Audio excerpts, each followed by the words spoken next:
Intel Committee Chairman Adam Schiff taking some creative liberty at today's hearing with Acting Director of National Intelligence Joseph Maguire. Rather than reading from the transcript as it exists, and we all now have in the open, of the president's phone call with the Ukrainian President Zelensky, he parried it in a sort of free verse improv. Watch this. I have a favor I want from you, though. And I'm going to say this only 7 times, so you better listen good. I want you to make up dirt on my political opponent, understand lots of it. On this and on that, I'm going to put you in touch with people, and not just any people. I'm going to put you in touch with Attorney General of the United States, my Attorney General, Bill Barr. And I'm going to put you in touch with Rudy. You're going to love him, trust me. Joining me now is Trey Gowdy, former chairman of the House Oversight Committee and a Fox News contributor. That was almost like Dr. Seussical in his delivery. I can't understand why he didn't use the actual words that exist, since they're very much out in the open. Well, if you don't have good facts, you got to make them up. Adam Schiff has one of the worst senses of humor of anyone I've ever met, so he doesn't need to try parody. But you got to keep in mind, Martha, this is the same Schiff that said he had evidence of collusion. He's not making that mistake this time. He's not claiming he's got something he doesn't have. He's just going to make it up. And he made it up on national television. And I applaud any Democrats who criticize. I would criticize a Republican for making stuff up in something as serious as this hearing. He should be criticized also. It's not necessary, and there's no reason not. Those are not the president's words.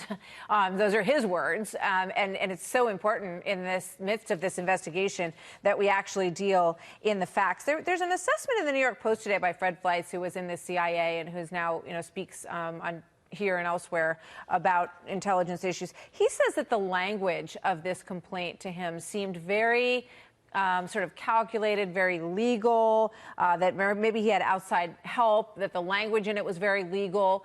What did you think when you read it? Did that occur to you or no? It was well written. You don't have to be a lawyer to write something well, and it certainly tracked the appropriate statutes. And but it also wasn't leaked, so I give the whistleblower credit for not leaking it.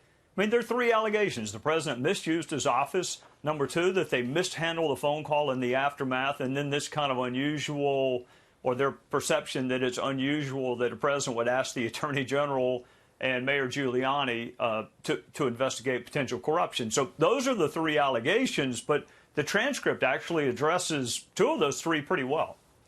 So what do you think about the suggestion at the end of the phone transcript with regard to Joe Biden and looking into him? Do you see that is it separable from the election, given the circumstances of where we are right now with 4 months to Iowa and Joe Biden out on the campaign trail, or not? Well, I mean, keep in mind, who brought up Rudy Giuliani? It wasn't Donald Trump. It was the president of Ukraine. That's the first reference to Rudy Giuliani. Who brought up defense aid? That was the president of Ukraine. That wasn't President Trump. So I think it can be separated in this way. I want us asking countries, particularly ones that we give money to, whether or not you have a problem with corruption. I mean, think back to 2016. Our country not only took, but we solicited help from other countries in trying to figure out whether or not the Russians were interfering with our election. Yeah. To be sure, President Obama was not on the ballot, but he was criticized for not asking for more help from foreign countries to stop it. So whatever was good for President Obama, let's at least apply the same standard to President Trump. Be fair about it. So you make some interesting comments on that in the notes that you sent earlier. You say, have others asked foreign governments to assist like this in investigations? Have others employed private citizens, with reference to Rudy Giuliani? I guess I have 2 questions about that. Have they? I think you can probably point to examples where they have. And is it necessarily relevant if they have?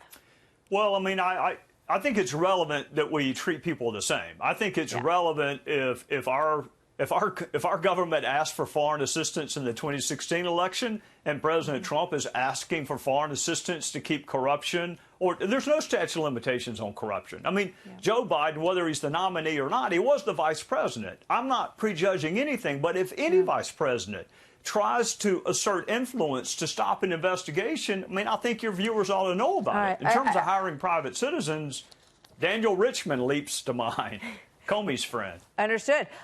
This is John Brennan today on Twitter, and I've got two things I want to show you here. This is the first one. Whistleblower deserves our praise and gratitude. Donald Trump getting very sloppy and careless in corrupt practices and cover-up attempts. Democrats and Republicans, those who have a conscience, need to work together to prevent desperate moves by Trump that could wreak further havoc. John Brennan surfacing on this again. No one I know gives a damn what John Brennan thinks. He's got the president in the dustbin of history. He hates the president. He didn't want him to get elected. He did everything he could to keep him from getting elected. So I'm a lot older than you, Martha, but I'm to the point. I'm just not going to worry about what people that I don't respect think. And John Brennan falls in that category. All right. Kamala Harris says that, she says, I'll say it again, Barr, meaning Bill Barr, must come before Congress and testify under oath about whether or not he was asked to be involved in any of this corruption investigation. What do you think about that before I let you go?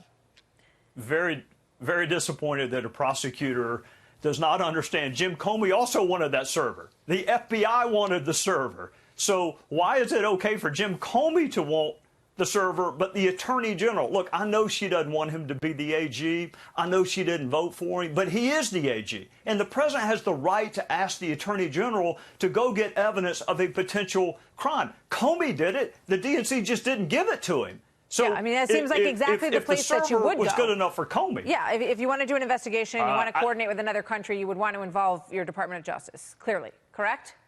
I would want my AG leading that one. Yes, ma'am. Trey Gowdy, thank you, sir. Always good to see you. Thanks for being here tonight.